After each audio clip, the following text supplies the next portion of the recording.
Hello everyone. आवाज़ आ रही है तो आप सभी का एक बार फिर से बहुत बहुत स्वागत है NYMIS के एप्लीकेशन पर। और ये साथ ही ये क्लास आपको यूट्यूब पर भी एयर हो जाएगा कुछ ही समय उपरांत में। तो साथियों, आज जैसा कि आप जानकारी रख रहे हैं, ये इस मॉड्यूल में ज्योग्राफी वर्ल्ड और इंडिया के संदर्भ में हमारी क्लासेस स्टार्ट हो चुकी है। बीच में थोड़ा बहुत इंटरप्शंस क्लासेस में जरूर हुई।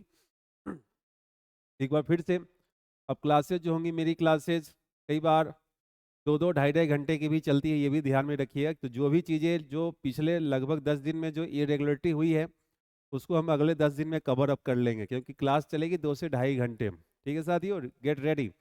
तो आज हम लोग फिजियोलॉजी ऑफ इंडिया के पार्ट 2 को यहाँ पर देखेंगे। हम लोगों ने ऑलरेडी भारत का भूगोल स्टार्ट किया है। भारत के भूगोल में एक पॉलिटिकल हमने एक आइडिया दिया था कि क्या चीज़ें हैं, कितने राज्य है, कितने यूनियन टेरिटरी है, क्या लैंड एरिया वाटर है। देन हमने बताया था कि भारत किस हेमिस्फीयर में है, कैसे एक ग्रिड के द्वारा भारत का लोकेशन हम लोग याद कर सकते हैं।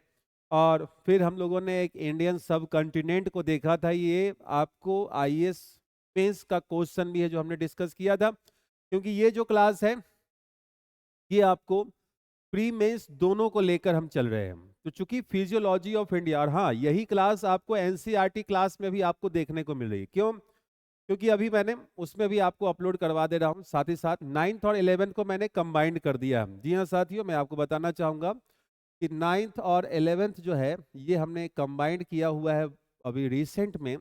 और इसी के साथ आपकी क्लास जीएस मॉड्यूल ज्योग्राफी में भी और एनसीईआरटी में भी आपको चलती हुई देखने को मिल रही होगी। ठीक है, तो ये फिजियोलॉजी फिजियोलॉजी तक चलेगा, फिर फिजियोग्राफी से दोनों के मैटर आपको अलग हो जाएंगे। तो ये आपको बैच है ज्योग्राफी। अगर कोई बच्चा इस बैच को लेना चाहता हो, अभी भी इस पर डिस्काउंट अवेलेबल है, आज इसका आखिरी दिन है, आप इसको ले सकते हैं। 50% डिस्काउंट अवेलेबल है। जीएस स्पेशल के बैच पर डिस्काउंट अवेलेबल है और एनसीईआरटी बैच पर भी डिस्काउंट। तो ये क्लास अभी एनसीईआरटी में भी चल रही है, जैसा कि आप देख रहे होंगे। ये रही फिजियोलॉजी ऑफ इंडिया, ये एनसीईआरटी में भी चल रही है। एनसीईआरटी में हम लोग बात करें, ज्योग्राफी में मेरी 37 क्लासेज हो चुकी है। 7 फिनिश हो चुका है, 6 फिनिश हो चुका है, 8 फिनिश हो चुका है, 9 और 11 क्लास अभी आपको साथ में चला रहे हैं, फिर 10 और 12 को एक साथ हम लोग चलाएंगे।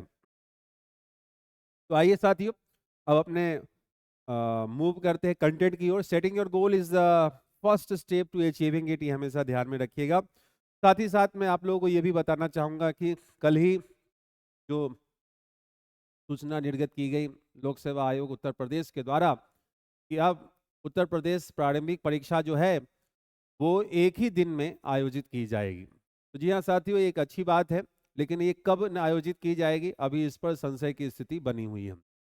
आप जब एकजुट होते हैं, आप ऐसे हैं तो कोई भी इसको दबा सकता है, लेकिन आप ऐसे हैं तो इसको कोई दबा नहीं सकता। और यही हुई है छात्र एकता, छात्र एकता की जीत। और ये होना भी चाहिए था। हमने भी अपने प्लेटफॉर्म से भी कई बार कहा था कि एक दिन में जब पूरे यूपीएससी पूरे इंडिया लेवल पर हो सकता है, तब भी तो पूरे उत्तर प्रदेश में एग्जाम हो ही रहा था ना। आप ही सब बच्चे एग्जाम दे रहे थे, तो ये कराने में क्या ही दिक्कत है। मानते हैं कि उत्तर प्रदेश में बिहार के एमपी के बच्चे भी देंगे, तो इतने तो अपने स्कूल कॉलेजेस अवेलेबल है, सरकार कर सकती है, ऐसे कौन सी बड़ी चीज है। क्योंकि ये सरकार मेहनत कर ले तो थोड़ी अच्छी है, क्योंकि इसके बाद जो स्थिति होती है नॉर्मलाइजेशन की, वो बड़ी दिक्कत हो जाती है। ठीक है, आइए, ये सब हमने एंटी पोर्टल वगैरह भी आपको करवा दिया हुआ है। ये रापा नुई नेशनल पार्क वगैरह की चर्चा भी हम लोग कर चुके थे। यहाँ मैं आपको बता दूं कि इसकी चर्चा हम लोग करेंगे लास्ट में। और ये हमने आप लोग को एक होमवर्क दिया था, अगर आपको ध्यान में होगा।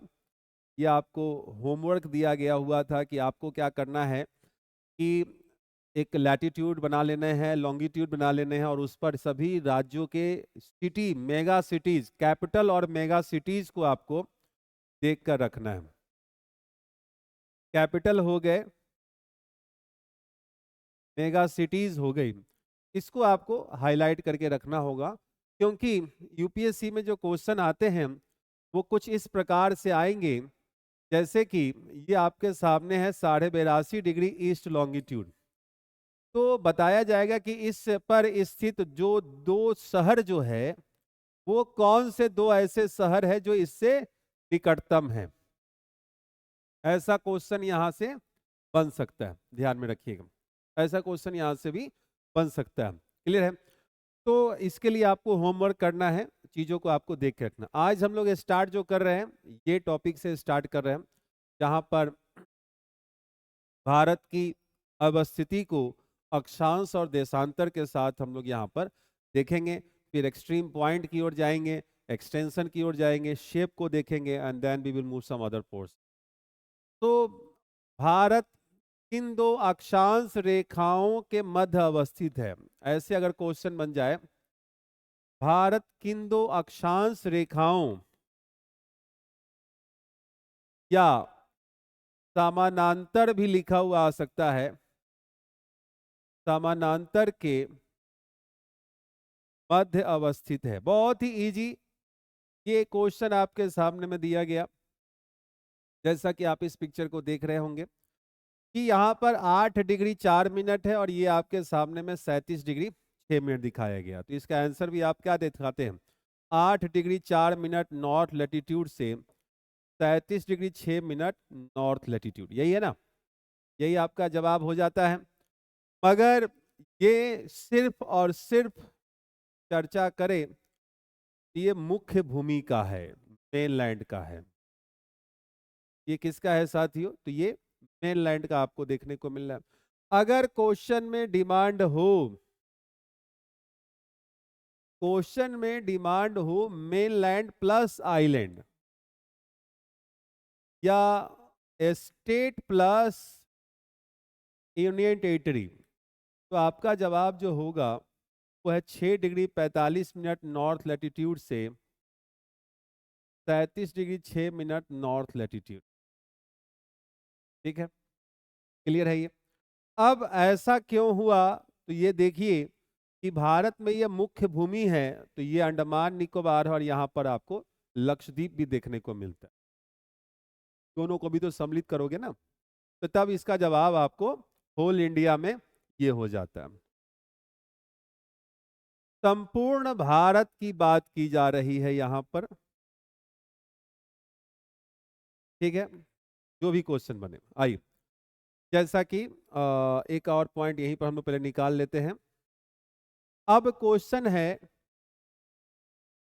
कि किन दो देशांतर रेखाओं के मध्य, अच्छा उसका इंग्लिश लिख लीजिएगा कि in between which two parallels of latitude line, जो हमने अभी हिंदी लिखा था, in between which two parallels of latitude line, किन दो देशांतर रेखाओं के मध्य अवस्थित। अवस्थिति तो हम लोग ने हेडिंग पहले ही किया हुआ है ना, तो अवस्थिति तो आपकी हेडिंग पहले से की गई हुई है, तो इसी के पॉइंट्स चल रहे हैं ना। तो अब यहां पर आपके सामने जवाब जो आ जाएगा वो कौन सा है? 68 डिग्री 7 मिनट ईस्ट लॉन्गिट्यूड से 97 डिग्री 25 मिनट्स ईस्ट लॉन्गिट्यूड। यहां पर मैं आपको ये भी बता दूं कि एनएल और ईएल का मतलब क्या होता है। एनएल को हम लोग कहते हैं नॉर्थ लैटिट्यूड, जिसको हम लोग हिंदी में कहते हैं उत्तरी अक्षांश। बिल्कुल बेसिक के साथ आपको यहाँ पर दिखाया जा रहा है सारा कुछ।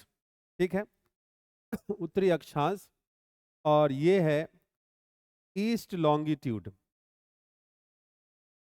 This one is east longitude, ये है पूर्वी देशांतर। जी हाँ साथियों, ध्यान रखिएगा, पूर्वी देशांतर।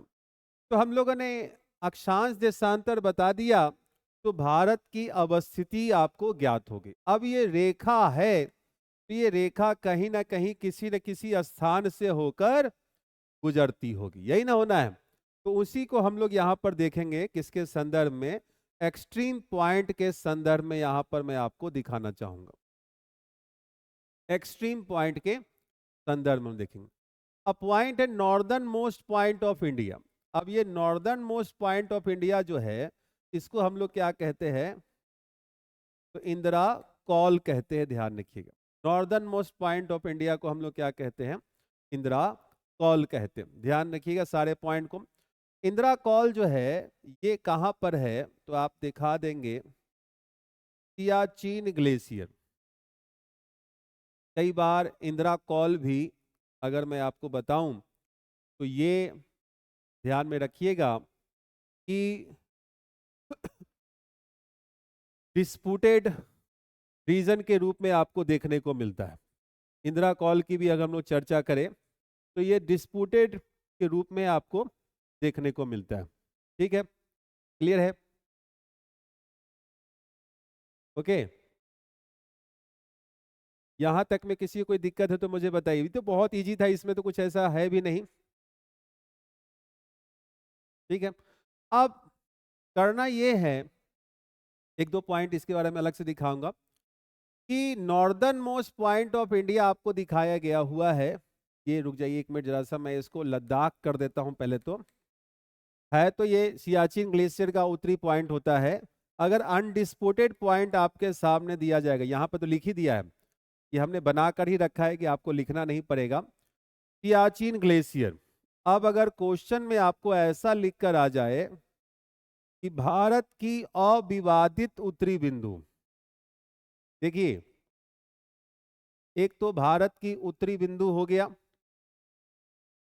कि भारत की उत्तरी बिंदु, उत्तरी को यहां पर हम लोग सुदूरस्थ ध्यान में रखिएगा, सुदूरस्थ। ठीक है, तो सियाचिन ग्लेशियर आपको देखने को मिल जाता है। अनडिस्प्यूटेड की हम लोग अगर बात करते हैं तो ये आपको सियाचिन ग्लेशियर आपको देखने को मिलता है। सियाचिन ग्लेशियर भी कहां पर है? तो लद्दाख में है साथियों, ध्यान रखिएगा। ये भी कहां पर है? तो लद्दाख में। ठीक है, आइए इसी को मैं जरा सा आपको दिखाऊंगा। एक क्वेश्चन हमने यहां से भी देखा हुआ है, तो इसके एरिया से पूछा गया हुआ था, इसलिए हमने इस स्लाइड को भी लगाया है। ये हो सकता है कि आप पहली बार इस स्लाइड को देख रहे होंगे, तो ये बना लीजिएगा और इसके एरिया को भी सभी बच्चे दिखा सकते हैं। एक बार एक एग्जाम में यहाँ से किसी एक का एरिया का भी संदर्भ मुझे ध्यान में आया, तो ये भी करवा दे रहा हूँ। ठीक है, अब जैसा कि देखिए ये भारत का भाग आप यहाँ पर देख रहे हैं। अब ये जो भारत का जो आप जम्मू कश्मीर लद्दाख का भाग जो देखते हैं, अब ये पूरा का पूरा भाग जम्मू कश्मीर है और ये पूरा का पूरा भाग लद्दाख। अब इस लद्दाख का अक्साई चीन जो है ये चाइना के पास में है। ये जो एरिया है ये है पीओके, पीओके पाकिस्तान ने कब्जा कर रखा है। और ये जो एरिया जो आप देख रहे हैं ये सक्शगम वैली है। ठीक है, सक्शगम वैली की अगर हम बात करें तो ये पाकिस्तान ने चीन को दिया हुआ है। ये पूरा का पूरा भाग जो है आप देखिए ब्लू से दिखाया गया, ये चीन के पास में। अब अगर हम लोग चर्चा करें साथियों कि भारत का उत्तरी बिंदु कौन सा हो जाएगा, तो उत्तरी बिंदु जो भारत का हो जाएगा वो इंदिरा कॉल के संदर्भ में हो जाएगा। ठीक है, आइए जरा सा इस फिगर में फिर से आप देखिए, एरिया लिख कर भी रख लीजिएगा, एरिया लिख कर भी रहेगा तो ज़्यादा सही रहेगा। अब इसमें मैं आपको एक चीज़ बता दूं, ये जो भाग जो आप जो देख रहे हैं, ये जो भाग है इसको पाकिस्तानी जो होते हैं वो कहता है आज़ाद कश्मीर। आज़ाद कश्मीर जो उन्होंने कब्जा कर लिया तो उनके लिए आज़ाद कश्मीर, हमारे लिए पूरा कश्मीर हमारा था, हमारा है और हमारा ही रहेगा। अब आप जम्मू कश्मीर की स्थिति देख ही रहे हैं, चाहे 35A हो चाहे 370 हो। हाँ, अब ये सब लाया क्यों गया था, इसके पीछे कौन थे, उस पर फिलहाल अभी हम लोग चर्चा नहीं करेंगे। और आपको तो पता ही है गलती किसकी। हाँ, तो ये भी ध्यान में रखिएगा, यहां पर से एरिया आपको लिख करके रख लेने की जरूरत है। अब देखिए इस फिगर में यहां पर आपके सामने में क्या आ गया, ये आ गया लाइन ऑफ कंट्रोल। कुछ चीजें मैं आपको और बताता हुआ चलूंगा, यहां तक चले जाइए। यहां पर आ गया NJ9842, the northern most point of LOC होता है, लिख कर भी रख लेना है इसको, NJ9842 को नॉर्दर्न मोस्ट, तो मैं एक फिगर में बना देता हूं, northern most point of LOC, सबकी चर्चा करेंगे। तो ये पाकिस्तान ऑक्युपाइड कश्मीर है, और यही जो मैं आपको बता रहा था कि ये रीजन कौन सा है, तो ये रीजन है आपको सक्शगम वैली। देखिए अब ये सक्शगम वैली जो है, this area ceded by Pakistan to China claimed by India.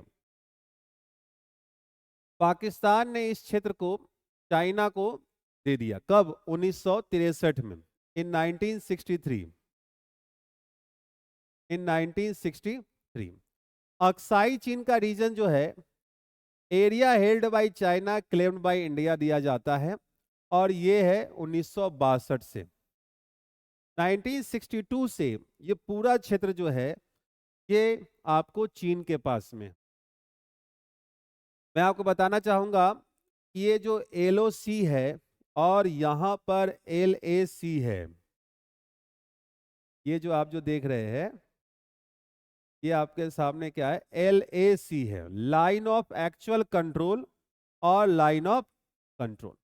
ठीक है, अभी इन पर भी चर्चा हम लोग करेंगे। तो आइए एक फिगर बनाता हूं फिर आपको मैं दिखाता हूं।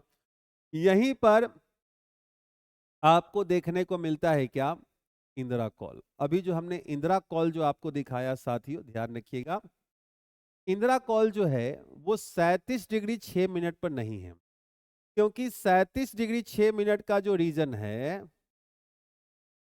It is in POK। ये कहां पर है? पाकिस्तान ऑक्युपाइड कश्मीर में। तो देखिए, नॉर्थ डिस्प्यूटेड एडमिनिस्ट्रेड जो है वो इंदिरा कॉल आपको दिया गया हुआ है। नॉर्थ डिस्प्यूटेड क्लेम जो भारत करता है वो क्लिक पास इन K2 माउंटेन गिलगिट बाल्टिस्तान में है। गिलगिट बाल्टिस्तान में स्थित जो K2 माउंटेन पर क्लिक पास है, वहां तक भारत क्लेम करता है कि वो हमारा भाग है।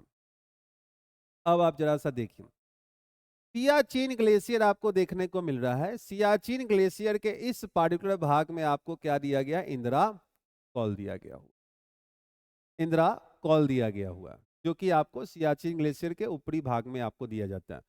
तो Indira col is a trijunction between the India, China and Pakistan. It is a tri point where territories controlled by India, Pakistan and China. इधर की तरफ से चाइना है, इधर की तरफ से पाकिस्तान है, और इधर की तरफ से इंडिया है। So this one is a trijunction. Earlier, it was the trijunction between the three nations. अगर पहले की हम अगर बात करते हैं, तो अगर सिंपली हम लोग इसकी चर्चा करें, तो आप जैसा कि देख ही पा रहे हैं कि चाइना, इंडिया और पाकिस्तान की स्थिति बनी हुई है POK को लेकर। ये अगर POK यहाँ से हट जाए, तो ये सिर्फ और सिर्फ दो देशों के मध्य में होगा, भारत और चीन के मध्य में।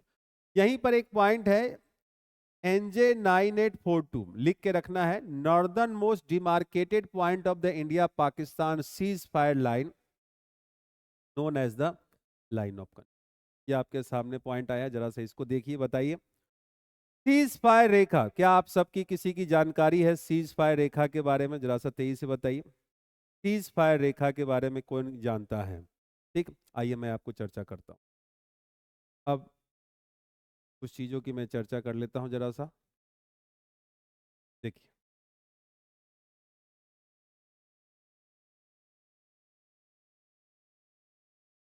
ये आपके सामने में आया है, यही रीजन जो है ये है आपको POK। ये वाला रीजन हो गया आजाद कश्मीर, ध्यान में रखिएगा। यहां पर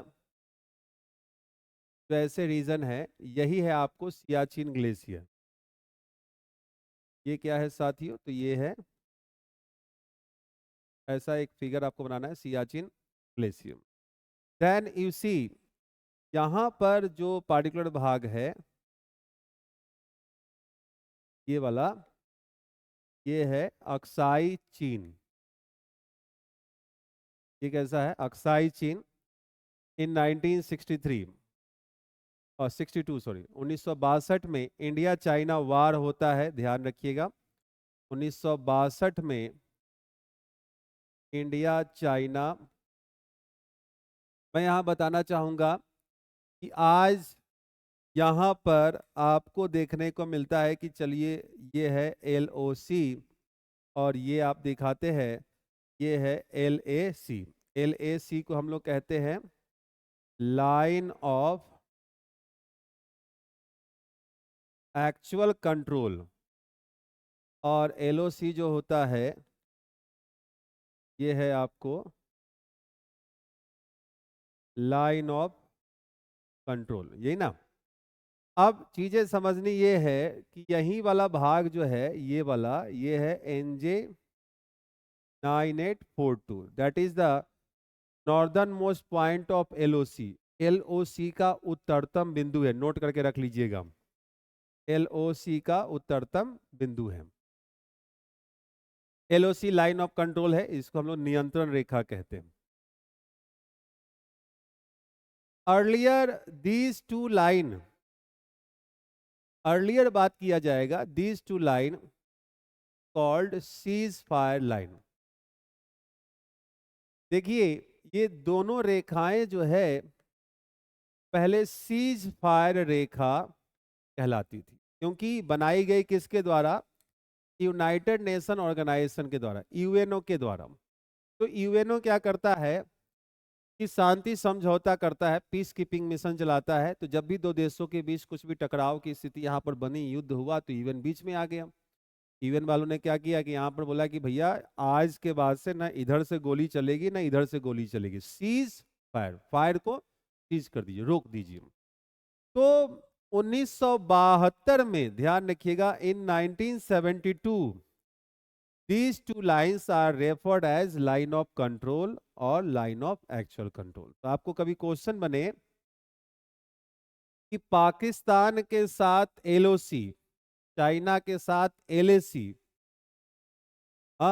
these are the temporary border line है, अस्थाई सीमा रेखा का नाम, इस अस्थाई सीमा रेखा का नाम कब दिया गया? LOC और LAC। तो नाम ध्यान में रखिएगा, LOC और LAC नाम जो दिया गया 1972 में दिया गया। इससे पहले इन्हें सीज फायर रेखा कहते थे, इससे पूर्व इन्हें सीज फायर रेखा हम लोग कहते हैं। यहां पर एक लाइन और मैं आपको बताना चाहूंगा, और वो रहेगा आपको जॉनसन रेखा। जॉनसन रेखा ब्रिटिशर्स के द्वारा भी बनाया गया हुआ था। ध्यान दीजिएगा, ये जॉनसन रेखा भारत चीन के मध्य, ये पॉलिटिकल बाउंड्री के रूप में पहले बनाया गया था। ये LAC से भी पहले है। तो यहाँ पर कई सारे लाइंस पहले बनाए गए थे, बहुत ज्यादा की जरूरत नहीं है, एक एक्स्ट्रा लिख के रख सकते हैं जॉनसन रेखा, लिख लीजिए 23,000, एक एक्स्ट्रा लिख के रख सकते हैं आप जॉनसन रेखा, ठीक है? क्लियर है? सारे पॉइंट ध्यान में रखिएगा, ठीक है? चलिए, ये भी आपको ध्यान में रखना है।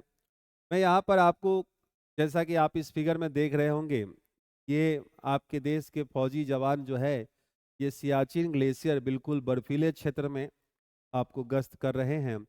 और एक फोटो मैंने जानबूझ के रखा है कि इंडियन आर्मी को देखिए, टेम्परेचर है -50 डिग्री सेल्सियस, -50 डिग्री सेल्सियस में यह व्यक्ति विशेष क्या कर रहा है? आपको नाइट स्टे है इंडियन सोल्जर का सियाचिन ग्लेशियर में, नाइट स्टे। कितना खतरनाक होगा, -50 डिग्री। भाई साहब बर्फ पिघल जाती है, मतलब अगर बोले ना कि हड्डी गल जाएगी, खून जम जाने वाली ठंड में ये लोग काम कर रहे होते हैं, ठीक है? ये ध्यान रखना है। मैं यहाँ पर आप लोगों को एक दो पॉइंट बताना चाहूँगा सियाचिन ग्लेशियर के बारे में। तो ये सब सारी चीज़ें फिगर में बना लीजिएगा, एरिया दिखा करके रख लेना है। इस फिगर को जो मैंने बनाया है वो आप दिखा के रख लीजिएगा। हाँ, यहीं पर मैं आपको बता दूं कि जो फिगर हमने बनाया था उसी में आपको एक सक्शगम वैली भी दिखा देना है। यहाँ पर ये कौन सा है? सक्शगम वैली, हाँ, सक्शगम वैली पॉइंट आपके सामने में है, जो यहाँ भी हमने दिखाया था अभी थोड़ी देर पहले। Area ceded by Pakistan to China. Pakistan से 1963 में सक्शगम वैली के क्षेत्र को किसने ले लिया? तो ले लिया चीन ने, ठीक है? ध्यान में रखिएगा इसको भी। आइए अभी जो नेक्स्ट जो है उस पर जाने से पहले आप लोगों के लिए टुडे इज योर्स दिया गया। कल का इंतजार मत कीजिए, जो करना है आज कीजिए। आज करेंगे, कल उससे आगे बढ़ेंगे, कल करेंगे तो कल आपकी शुरुआत होगी, और वो कल कभी आता नहीं, इसलिए शुरुआत कभी हो नहीं पाती। मेंस के एग्जाम्स के क्वेश्चंस आप नहीं लिख पाते हैं, क्यों नहीं? क्योंकि आप सोचते हैं कि चलो इसको कल लिखेंगे, आप शुरुआत ही नहीं कर पाते हैं, क्योंकि आपको इंट्रो समझ में नहीं आते। इंट्रो जस्ट डिफाइन इट, कोई भी वर्ड्स है, सेंटेंस है, डिफाइन कर दीजिए, उसको शुरू कर दीजिए वहां से। आप उसी डर में लगे रहते हैं कि भैया कैसे शुरू कर, कैसे शुरू, कितना अच्छा लिखे, लिखने की जरूरत नहीं, बहुत अच्छा शुरू तो करो, अपने आप लिख लोगे। तो start today, today is yours, ये ध्यान रखिएगा। आइए, अब आपको मैं कुछ सियाचिन ग्लेशियर के पॉइंट यहाँ पर दिए गए, इसको पढ़ने के लिए है, ध्यान रखिएगा। ये जो है आपके पढ़ने के लिए मैंने पॉइंट निकाल के रखे हैं, बाकी पॉइंट्स मैं आपको सब करवा देता हूँ, ठीक है? पॉइंट्स में आपको करवा देता हूँ, इसको आप एक बार पढ़ लीजिएगा। ओके, आइए, तो हेडिंग करना है आपको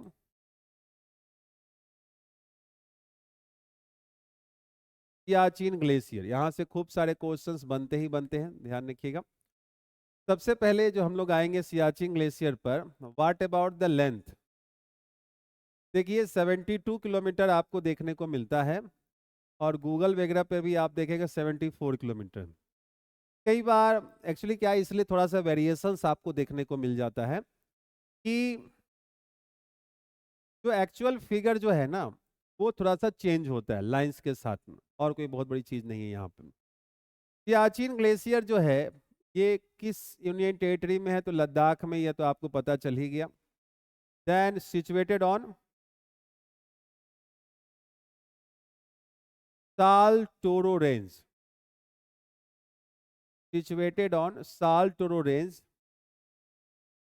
that is sub range of Karakoram. Karakoram की उप श्रेणी साल्टोरो श्रेणी पर, काराकोरम की उप श्रेणी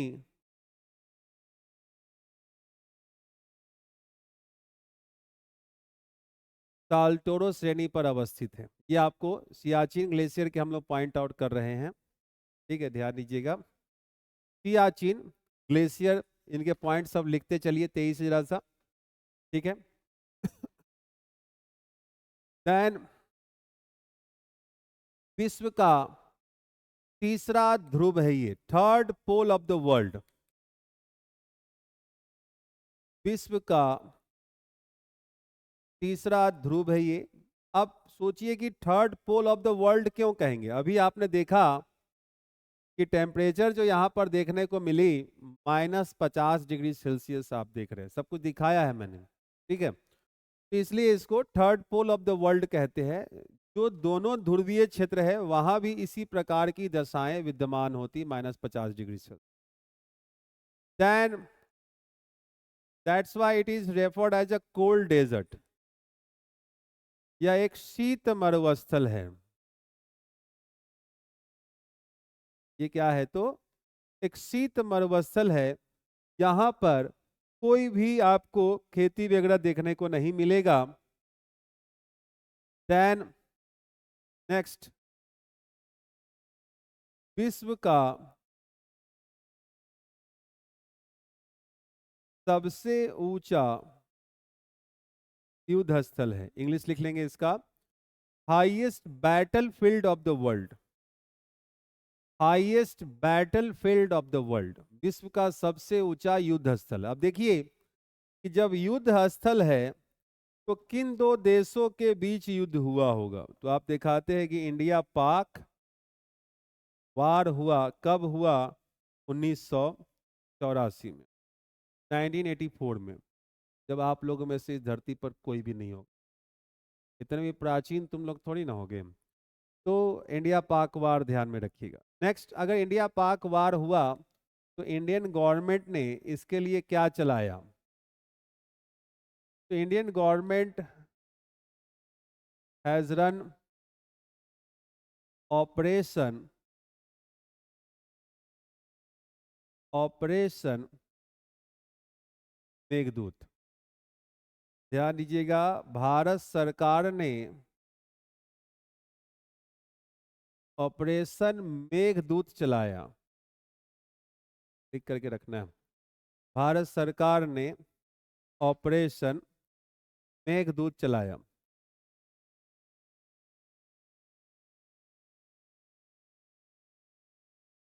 क्लियर है? ऑपरेशन मेघदूत चलाया। ठीक है, अब समझिए चीजों को कि ये जो रीजन है, ऑपरेशन मेघदूत तो चला लिए, हमने इसको आजाद भी करवा लिया, लेकिन यहां पर एक अस्थाई सीमा रेखा बन गई और वो है AZPL. AZPL is temporary border line on Siachen Glacier in between India and Pakistan. लिख के रख लीजिएगा। AZPL is temporary border line at Siachen Glacier या on Siachen Glacier in between India and Pakistan. ठीक है, सारे पॉइंट लिख करके रखते चलिए, सब लिखा रहेगा तो सही है।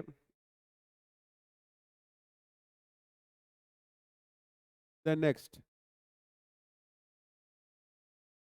कि सियाचिन ग्लेशियर से सियाचिन ग्लेशियर से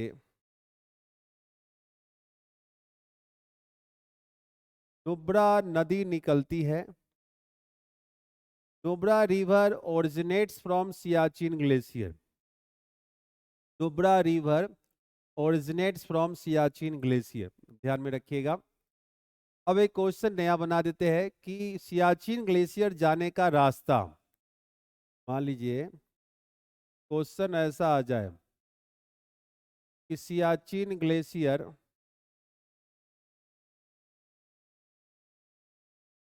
जाने का रास्ता क्या होगा, ये भी ध्यान में रखिएगा। नुब्रा घाटी से होकर,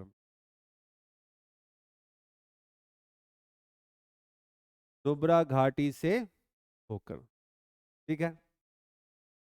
तो ये हम लोगों ने देखा, अभी जो हम लोग चर्चा कर रहे थे वो extreme point of India, Bharat के सुदूरस्थ बिंदु के अंतर्गत northern most point of India को ही अभी हम लोग डील कर रहे थे, ठीक है। अब देखिए, ये जो हमने दो पॉइंट जो आपके लिए रखा है सियाचिन ग्लेशियर का, इसका एल्टीट्यूड बता दीजिए, ठीक है। देन एक पॉइंट है second longest in the world's non polar areas, ठीक है। यहाँ पर ये गूगल से हमने आपको निकाला है, 76 किलोमीटर लॉन्ग तक यहाँ पर आपको दिखाया गया हुआ है। स्ट्रेचेस की हम अगर बात करते हैं तो नॉन पोलर एरियाज में दूसरा सबसे बड़ा ग्लेशियर ये आपको विश्व में देखने को मिलता है, ठीक है, ध्यान रखिएगा। इंदिरा कॉल की हम लोग अगर बात करते हैं तो इंदिरा कॉल जो है इंडिया चाइना बॉर्डर 3620 मीटर की ऊंचाई पर है। The entire Siachen Glacier with all major passes has been under the administration of India as part of the Union Territory of Ladakh, located in the Kashmir region since हमने दिया।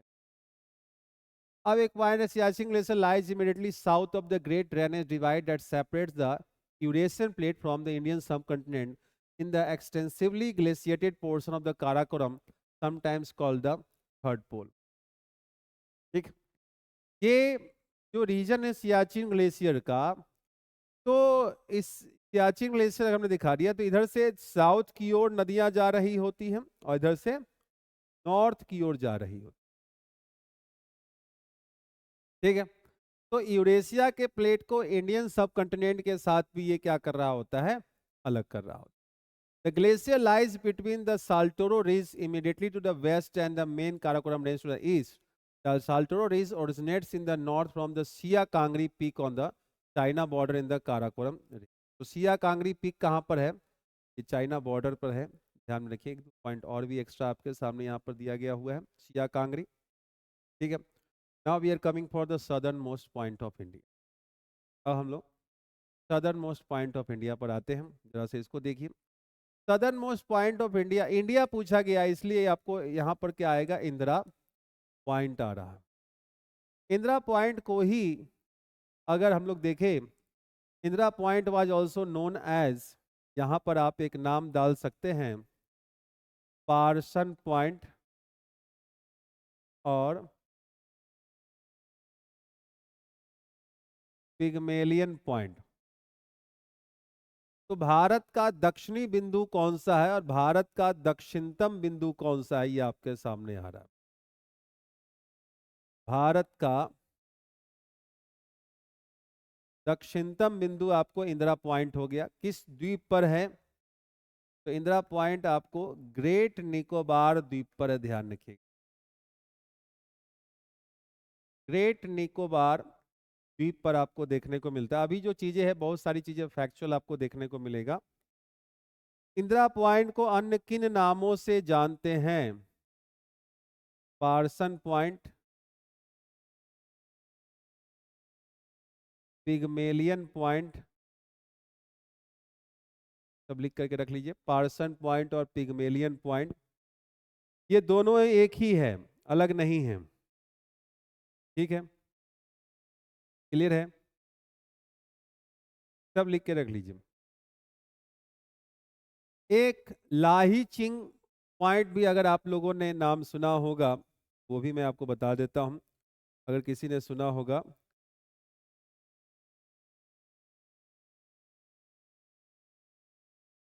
लाही चिंग point, अगर ये नाम आप में से किसी ने सुना हो तो ये भी लिख लीजिए, लाही चिंग पॉइंट। इसे भी इंदिरा पॉइंट पहले हम लोग कह रहे थे। ठीक है, क्लियर है।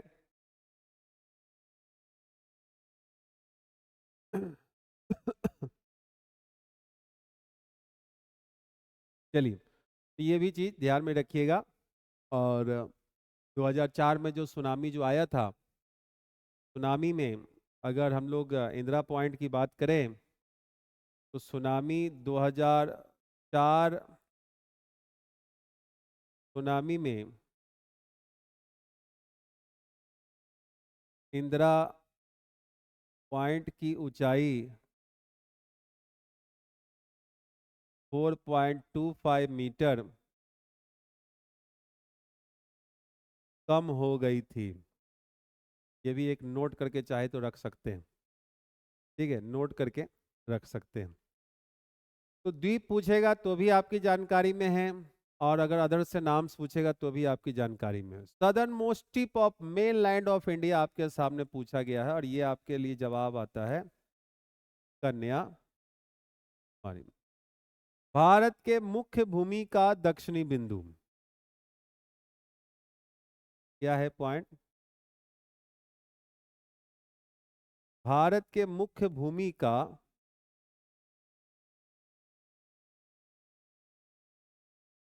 दक्षिणी बिंदु, और ये कौन सा आ गया, तो आप दिखा रहे थे कन्याकुमारी। कन्याकुमारी, अब आप बताएंगे कि कन्याकुमारी कहाँ पर है, तो तमिलनाडु में है। दूसरी चीज, कन्याकुमारी को ही हम लोग किस अन्य नाम से जानते हैं, तो आप दिखाएंगे कैमोरिन अंतरीप और केप कैमोरिन।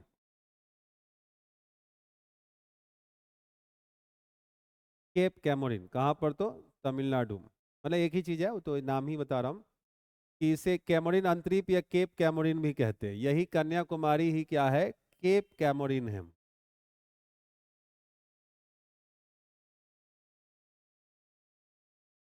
ठीक है, केप कैमोरिन है। जैसा कि आप देखेंगे यहाँ पर, ये निचला भाग जो यहाँ पर आपके सामने में जा रहा होता है, इस पार्टिकुलर भाग में, तो एक आगे की ओर पोर्शन निकला हुआ यहाँ पर आपको सामने देखने को मिलेगा।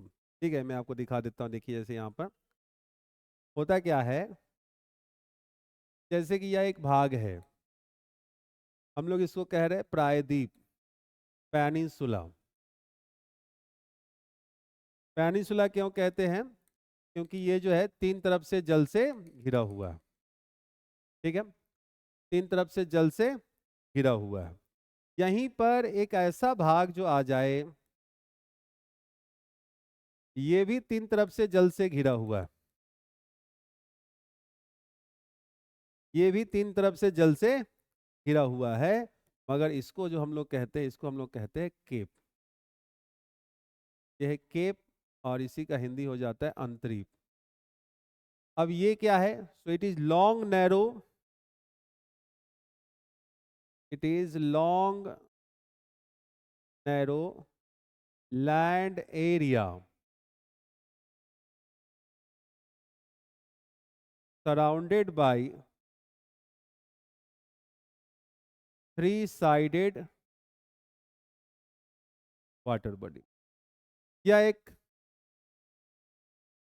लंबा सकरा स्थलीय भाग है जो तीन तरफ से जल से घिरा होता है। तो ये भी स्थलीय भाग है, ये भी स्थलीय भाग है, लेकिन ये वाला स्थलीय भाग थोड़ा सा वाइडिश है, लार्जर है। ये वाला भाग जो है थोड़ा सा लंबा सकरा की स्थिति होती, कम चौड़ा होता है। इसको हम लोग क्या कहते हैं? केप कहते हैं। जैसे Cape Hatteras, Cape Horn, Cape York, ठीक है, केप ऑफ गुड होप, ये भी ध्यान में रखिएगा, इसलिए इसको केप नाम यहाँ पर आपको दिया गया हुआ। क्लियर है? यहाँ तक किसी को कोई डाउट हो तो मुझे बता सकते हैं तेजी से।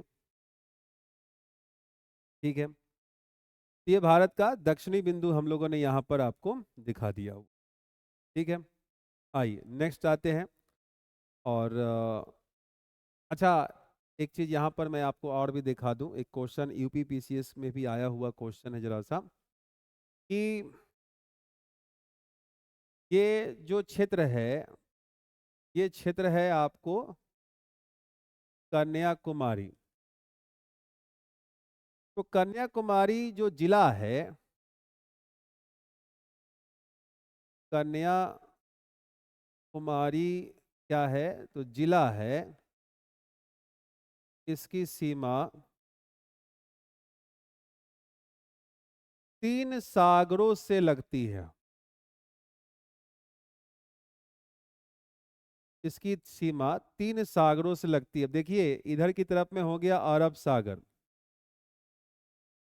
उधर की तरफ में हो गया बंगाल की खाड़ी, और इधर एक नीचे कौन आ जाएगा जिसको आप दिखाते हैं? हिंद महासागर।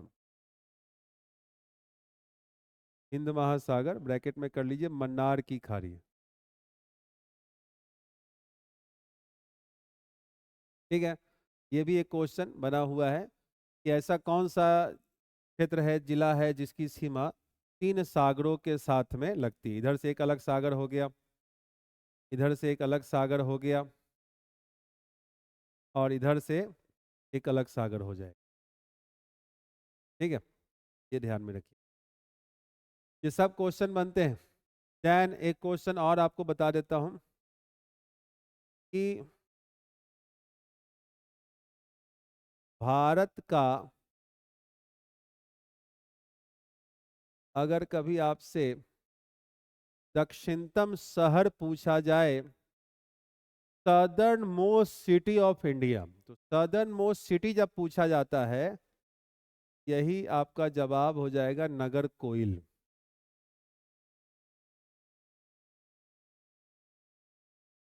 नगर कोइल ये कन्याकुमारी में ही है, तमिलनाडु। और कन्याकुमारी तो आप जानते ही है कि तमिलनाडु में है। तो कन्याकुमारी इज अ डिस्ट्रिक्ट और नगर कोइल इज अ सिटी, दोनों ध्यान में रखिएगा, क्वेश्चन बनते हैं यहाँ से। ठीक है, आइए अब जो हम लोग मूव करेंगे वो रहेगा आपको eastern most point of India. Bharat का पूर्वी बिंदु कौन सा? हिंदी कर लीजिएगा, भारत का पूर्वी बिंदु कौन सा? ये आपके सामने में आ रहा है कीबुथु। कहाँ पर है? अरुणाचल प्रदेश में। वहीं पर वेस्टर्न मोस्ट पॉइंट अभी कभी पूछा जाए कि भारत का पश्चिमी बिंदु कौन सा है, तो आप कहते गुहार मोती। माता भी लिखा हुआ आ जाता है कई बार। ये कहाँ पर है साथियों? ये है गुजरात में। ये कहाँ पर है? तो गुजरात में। अब इसी को थोड़ा सा हम लोग डील करते आइए, ठीक है। सबसे पहले आपको मैं लेकर चल रहा हूँ यहाँ पर, देखिए किबुथु। किबुथु आपके सामने यहाँ पर देखने को यहाँ मिल रहा है। जो रीजन जो है, ये भूटान है, नीचे की ओर असम है, ऊपर की ओर चाइना है। तो ध्यान रखिएगा, अरुणाचल प्रदेश में, कई बार अरुणाचल प्रदेश को समझिएगा, अरुणाचल प्रदेश इधर की ओर म्यांमार हो जाता है। तो इसमें कुछ दिबांग वैली से क्वेश्चन कई बार बन जाते हैं, सियांग हो जाता है, हाँ, कामेंग, ये तवांग वैली, ध्यान में रखिए, तवांग वैली पासीघाट का रीजन यहाँ पर आपको देखने को मिलेगा। एक पिक्चर रखा है हमने, ध्यान रखिएगा। क्वेश्चन ये भी बन सकता है कि ये जो किबुथु जो है ये किस हिल्स पर है। अब देखिए, आप लोगों ने एक पॉइंट तो इजीली पढ़ लिया कि पूर्वी बिंदु जो है वो किबुथु है। तो किबुथु है कहाँ पर? देखिए, किबुथु is nestled roughly around 4,000 feet above mean sea level in Mishmi hills. तो कहाँ पर है ये? मिसमी की पहाड़ी पर है, लघु हिमालय में। हाँ, मिसमी की पहाड़ी, लघु हिमालय देखने को मिलता है, 27 kilometre of the east of Walong, ठीक है, वालांगू, वालांगू। अब देखिए यहाँ पर मैं आपको एक चीज और बता दूं। जनरली क्या होता था, पहले यहाँ पर चर्चा की जाती थी वालांगू की। वालांगू जो जगह है वो बिल्कुल बॉर्डर पर है, पर ये डिस्प्यूटेड है। किसके साथ में? चाइना के साथ में। डिस्प्यूटेड है किसके साथ? चीन के साथ। यहीं से लोहित नदी भारत में प्रवेश करती है। लोहित नदी भारत में प्रवेश करती है, ध्यान रखिएगा, ठीक है, लोहित नदी भारत में प्रवेश करती है। ये भी एक पॉइंट है। देन कहो और काहू which is on the other side of the river is the last populated village of India. ठीक है, अगर भारत में ध्यान दीजिएगा कि सबसे पूर्वी जो बस्ती पूछा जाए, भारत की सबसे पूर्वी बस्ती जो पूछा जा रहा है वो आपको कौन सा है? तो वो है काहू। काहू अरुणाचल प्रदेश से, किबुथु से 2 किलोमीटर। काहू ये किबुथु में ही आता है। किबुथु का स्थान है, गांव हो गया, किबुथु से 2 किलोमीटर चाइना बॉर्डर पर, जहां से आप चाइनीज लोगों को भी देख सकते हैं।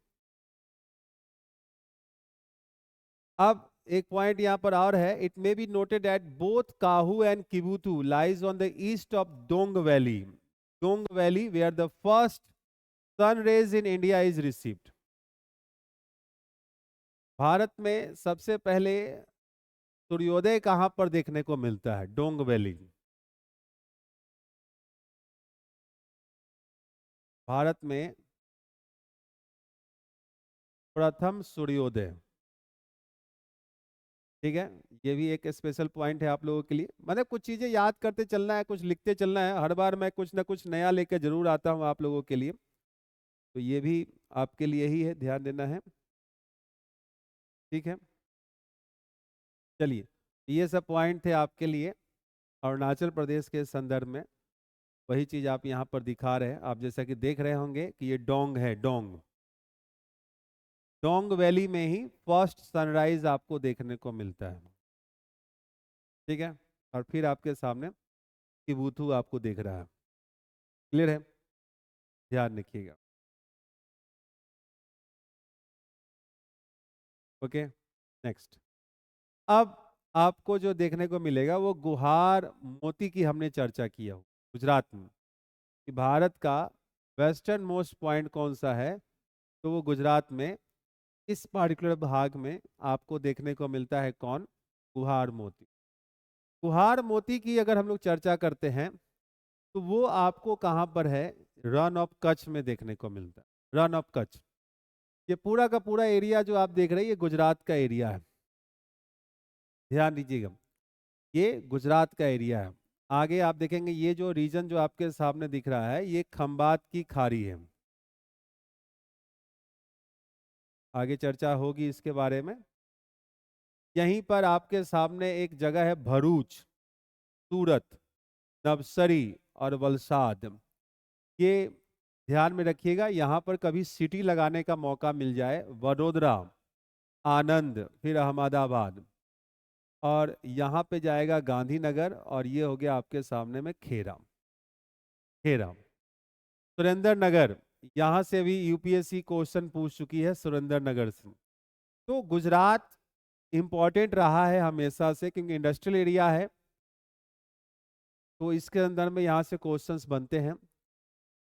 पाटन ये रहा, बनासकांठा, कच्छ का रीजन ये है, पूरा रन ऑफ कच्छ ये आपके सामने, लिटिल रन ऑफ कच्छ भी आप देख रहे हैं यहाँ पर।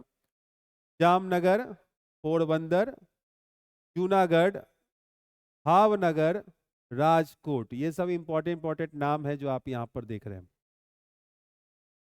मेरी मानिएगा तो इसको, गुजरात को आप अपने कॉपी में बनाकर रख लीजिएगा, ये कॉपी में बना लें, क्योंकि आप में से कोई भी अगर आगे ऑप्शनल अगर पढ़ेगा तो ऑप्शनल में भी इसकी जरूरत आपको पड़ेगी। आया हुआ था ऑप्शनल में क्वेश्चन, 2009 का ये क्वेश्चन है, सुरेंद्र नगर, सुरेंद्र नगर। अब इतना छोटा सा क्वेश्चन पूछा गया था कि इतनी आसानी से किसी को पता नहीं चलता है, ठीक है। तो आप इसके बारे में लिख सकते हैं कि हाँ ये औद्योगिक प्रदेश है, हाँ ऐसा कुछ भी करके हम लोगों ने इसके बारे में लिखा था, ठीक है। तो ये ध्यान में रखिएगा, और अब हम लोग आ रहे हैं कच्छ के रन की ओर, आपको लेकर चल रहा हूँ। West point of India, Bharat का जो वेस्ट पॉइंट है वो आपने लिख दिया क्या, कुहार मोती, कहाँ पर, तो साथियों ये है गुजरात में, यही ना, ये गुजरात में है। अब इससे पहले कई स्थानों पर आप देखेंगे कि सरक्रीक की भी चर्चा की जाती।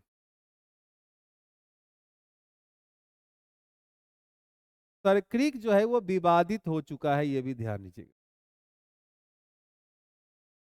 सरक्रीक, सरक्रीक जिसको पहले भारत की पश्चिमी बिंदु भी हम लोग मानते थे, अब वो विवादित हो। इस पिक्चर में आप देख रहे होंगे हम लोग कुछ ग्रीन और रेड लाइन दिखाया गया हुआ, ठीक है। अब समझना ये है कि पाकिस्तान कहता है कि ये जो ग्रीन लाइन है वहां तक हम लोग हैं, मतलब वो है, और भारत सरकार कहां तक है, इस रेड लाइन तक। तो सरक्रीक जो है ये विवाद है, सरक्रीक जो है ये विवाद है किन दो देशों के मध्य में, भारत पाक के मध्य में, किन दो देशों के मध्य में, तो भारत पाक के मध्य में आप इसको दिखाते हैं, ठीक है। अब जरा चीजों को समझिए, अब आपको कुछ पॉइंट में आपको दिखाता हूं। सरक्रीक के लिए मैंने कुछ और भी आपके लिए पॉइंट रखा है, आइए देखते हैं। होता क्या है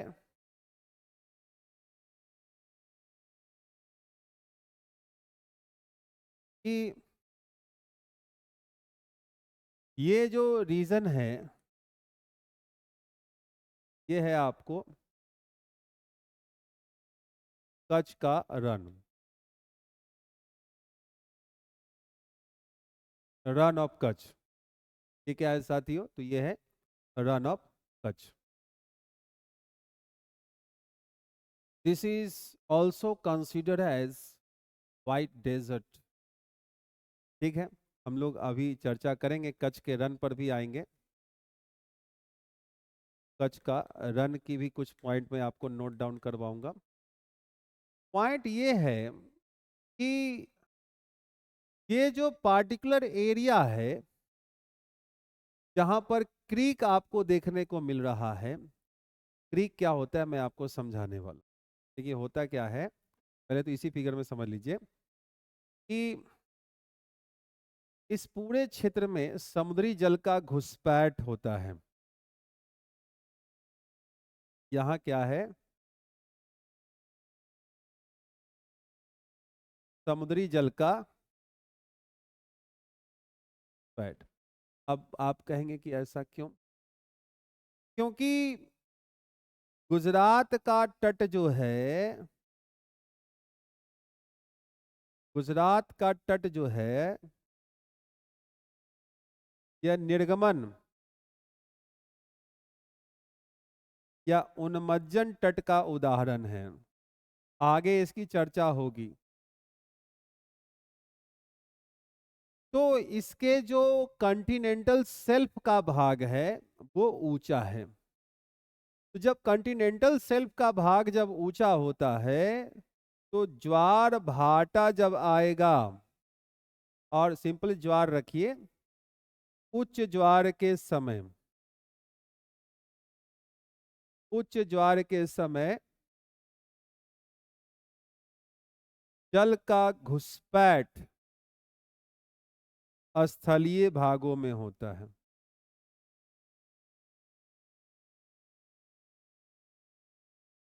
जल का घुसपैठ स्थलीय भागों में होता है। यहां पर आप दिखा रहे हैं oceanic water intrusion in this region. Oceanic water intrusion आपने दिखा दिया, समुद्री जल का घुसपैठ हो रहा है। ठीक है, समुद्री जल का घुसपैठ हो रहा है। अब निवेशिका मैं आपको दिखाता हूं। देखिए होता क्या है, जैसे कि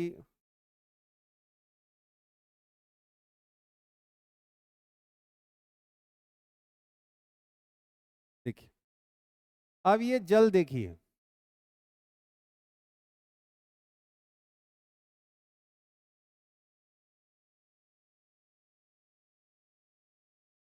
ये पूरा का पूरा समुद्र है, ओशियन है,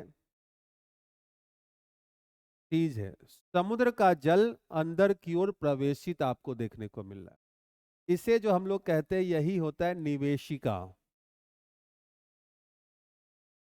और इसी को हम लोग कहते हैं क्रीक।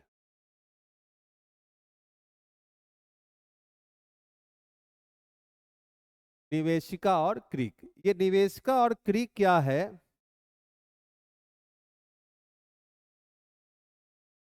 यह सक्रिय खारी है। अगर देखा जाए तो बहुत ही ज्यादा सक्रिय खारी होती है ये, और उथली भी होती है, बहुत ज्यादा गहरी नहीं होती।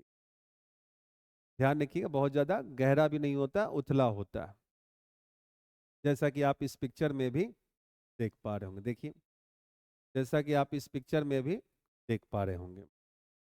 क्लियर है? ठीक है। तो इन भागों में, ये सब जो भाग है ये मृदा सर्पण की क्रिया, देखिए ये पूरा का पूरा भाग जलीय भाग यहां पर घेर लिया है इसको। तो मृदा सर्पण की क्रिया होती है। यहां पर क्या होगी? मृदा सर्पण की क्रिया होती है, जिसको हम लोग कहते हैं सॉलिफ्लक्शन प्रोसेस। देखिए, समझते हैं, जैसे कि यह एक भाग है, और यहां पर हम लोगों ने एक रेखा बना दिया। क्या दिखा दिया कि इधर की ओर इंडिया है, इधर की ओर पाकिस्तान। ठीक है। अब यहां पर मृदा सर्पण की क्रिया होती है,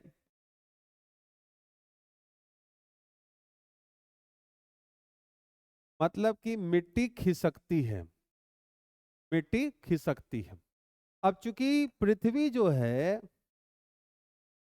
वो मूव कर रही है वेस्ट टू ईस्ट, तो जो फोर्स लगेगा वो इसके अगेंस्ट लग, तो जो मिट्टी जो खिसकती है वो भी इसके अगेंस्ट खिसकती। तो अब मान लीजिए कि पहले इंडिया यहाँ तक था, अब इंडिया कहाँ तक आ गया, यहाँ तक। होना कहाँ चाहिए था, इस लाइन तक। यहाँ पर इंडिया को होना चाहिए और आ कहाँ गया, यहाँ पर। मिट्टी खिसक गई और यही वो क्षेत्र है सरक्रीक,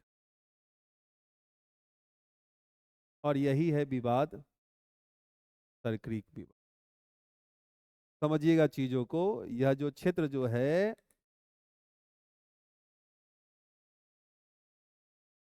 ये क्रीक का रीजन है। तो हम लोग क्या कहते हैं, क्रीक का रीजन कहते। क्रीक बोले तो निवेशिका। अब आपकी जानकारी में भी आ चुका है। यहाँ पर मिट्टी खिसकती है, मृदा सर्पण की क्रिया होती है, सोलिफ्लक्शन प्रोसेस होता है, और जो सरक्रीक का जो क्षेत्र था वो खिसक कर थोड़ा सा वेस्ट की ओर चला गया। आप जैसे कुछ नाम ध्यान में रखिएगा, राजहर क्रीक,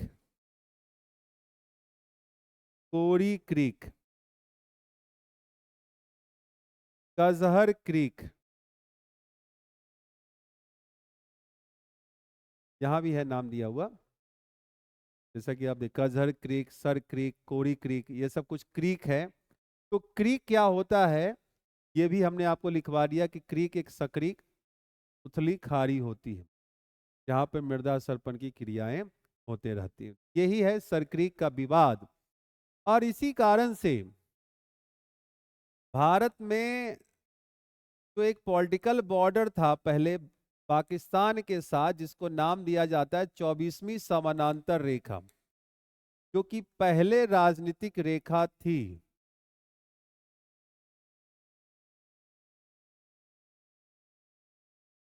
जो पहले राजनीतिक रेखा थी, अब 1987 से अगर देखा जाए, 1987 से इसे भारत सरकार ने अगर देखा जाए तो ओमिटेड कर दिया हुआ है, हटा दिया है।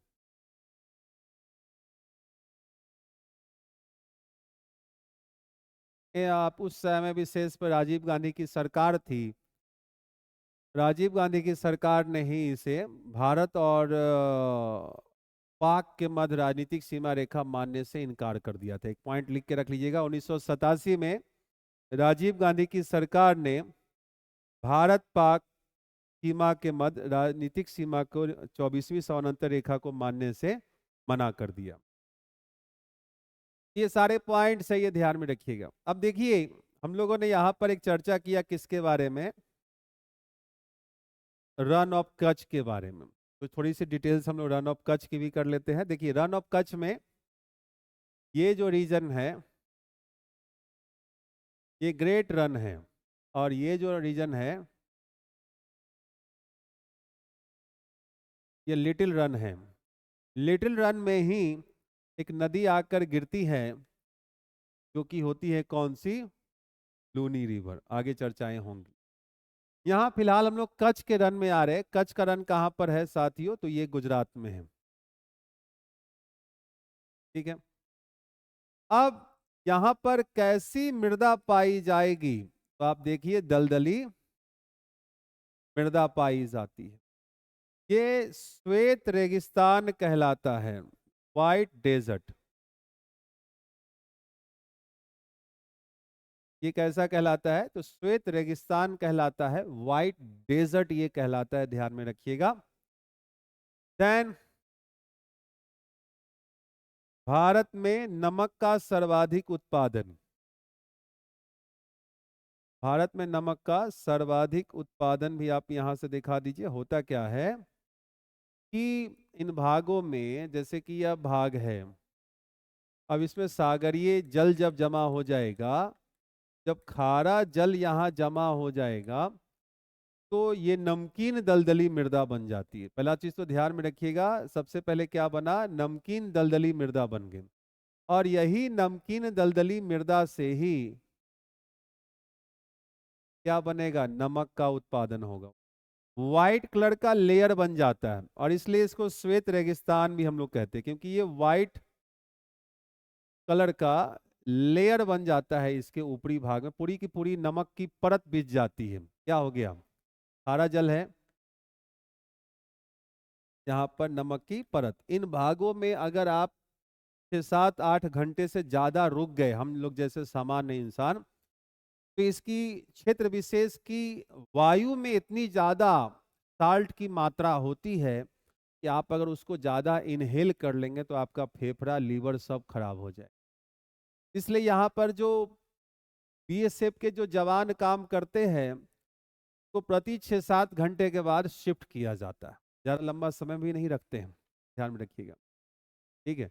इतनी ज़्यादा दलदली मृदा होती है कि घुटने से ऊपर तो पैर, मतलब घुटने से ऊपर पैर जमीन के नीचे चला जाता है, और उसमें वो पेट्रोलिंग कर रहे होते हैं। सांप बिच्छू का क्षेत्र है यह क्षेत्र, जो है पेट्रोलियम के लिए काफी फेमस है, ये ध्यान में रखिएगा।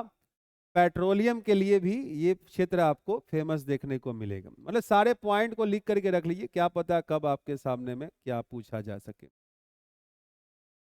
ठीक है। और इसी क्षेत्र में करंट में एक आपके सामने आता है बन्नी ग्रासलैंड।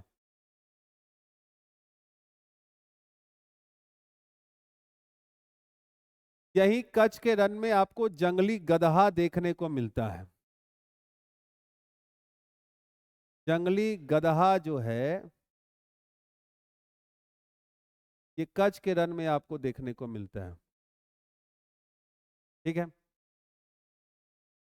आइए तो आपको मैं बन्नी घास स्थल के बारे में बताता हूँ। ये रही बन्नी ग्रासलैंड। ये शुष्क एरिड ग्रासलैंड इकोसिस्टम इसके बीच वाले भाग में देखने को मिलेगा। Outer southern edge of the desert of the marshy salt flats of Rann of Kutch. Kutch के रन में दलदली नमकीन क्षेत्र विशेष, नमकीन दलदली मृदा के रेज आपको क्षेत्र में देखने को मिल रहा है बन्नी ग्रासलैंड। यही बन्नी ग्रासलैंड रिजर्व भी है। ठीक है, ध्यान रखिएगा, ये बन्नी ग्रासलैंड रिजर्व भी है। अब देखिए गुजरात में है, और they are known for rich wild life biodiversity. ठीक है, and are spread across of 3847 square kilometre. ये आपके सामने पॉइंट है। They are currently legally protected under the status as a protected or reserve forest in India.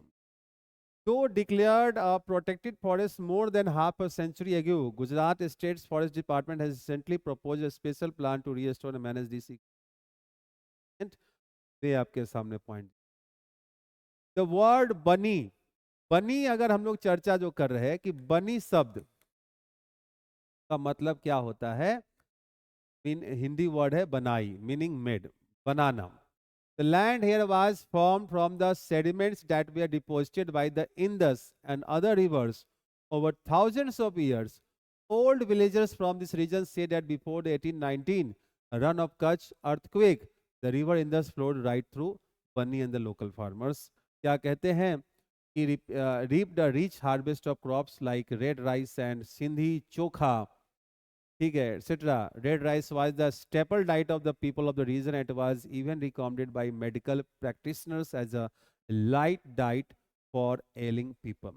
जो बीमार होते हैं लोग, उनके लिए लाइट डाइट के रूप में, रेड स्टेपल फूड के रूप में रेड राइस को ये लोग यूज करते थे। तो कहने का मतलब है कि 1819 तक माना जाता रहा है कि सिंधु नदी इसके दाहिने क्षेत्र से होकर प्रवाहित हो रही।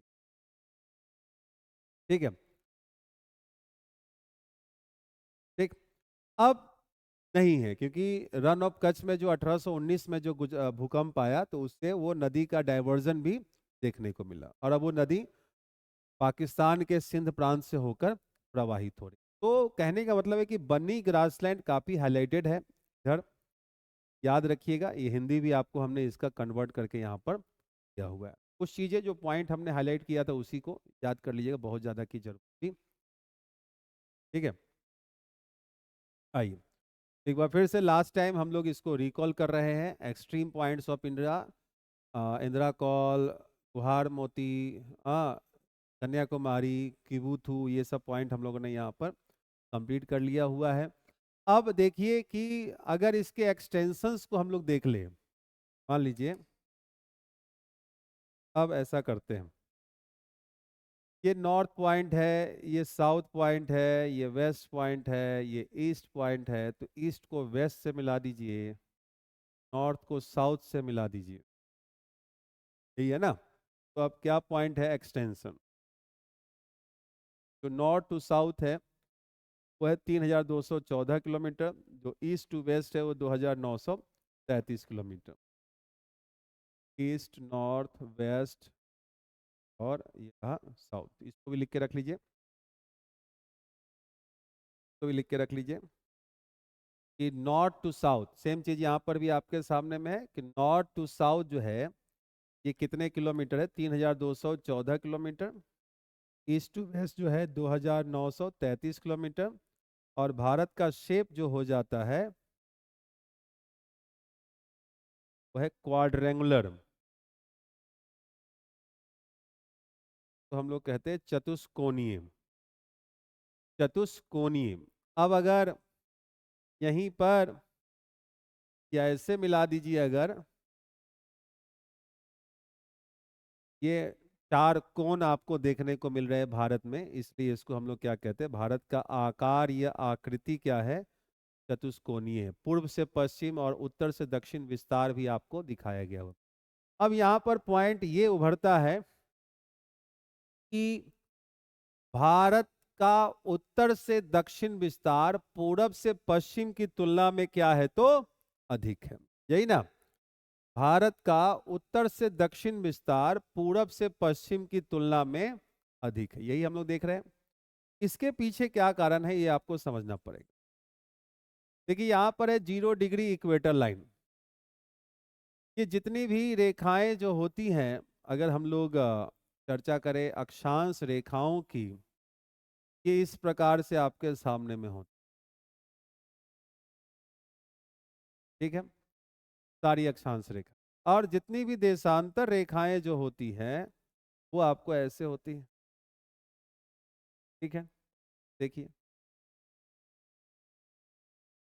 ये सारी रेखाएं एक स्थान विशेष पर जाकर किससे मिल रही होती है, तो ये सारी की सारी रेखाएं पोल्स में जाकर एक दूसरे से।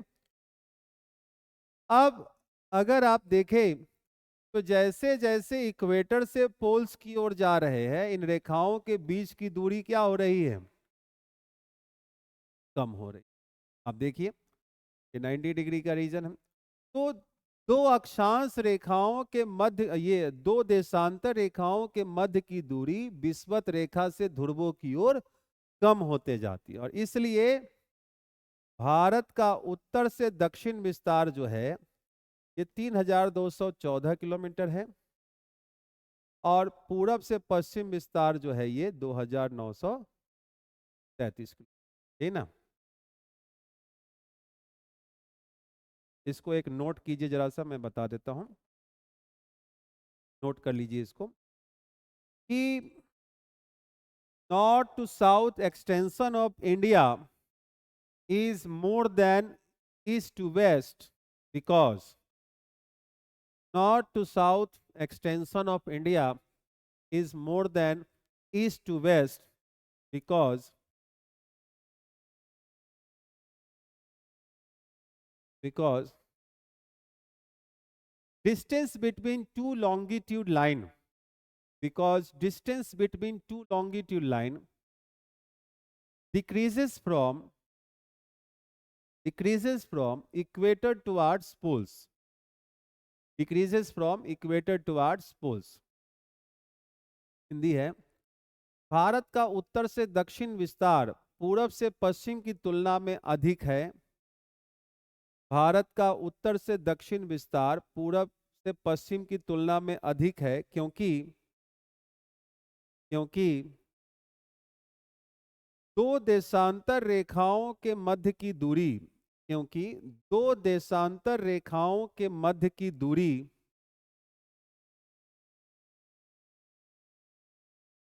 विषुवत रेखा से ध्रुवों की ओर जाने पर, विषुवत रेखा से ध्रुवों की ओर जाने पर कम होते जाती है। विषुवत रेखा से ध्रुवों की ओर जाने पर कम होते जाती है।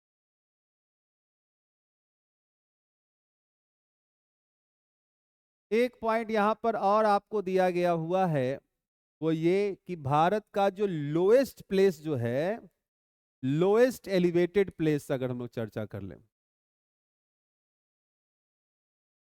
लोएस्ट एलिवेटेड प्लेस मतलब सर्वाधिक ऊंचाई का क्षेत्र तो मान लीजिए कंचनजंगा हो जाएगा, लेकिन सबसे निम्नतम ऊंचाई वाला है कुटनद, अल्पुझा डिस्ट्रिक्ट केरला में, -2.2 मीटर समुद्र तल से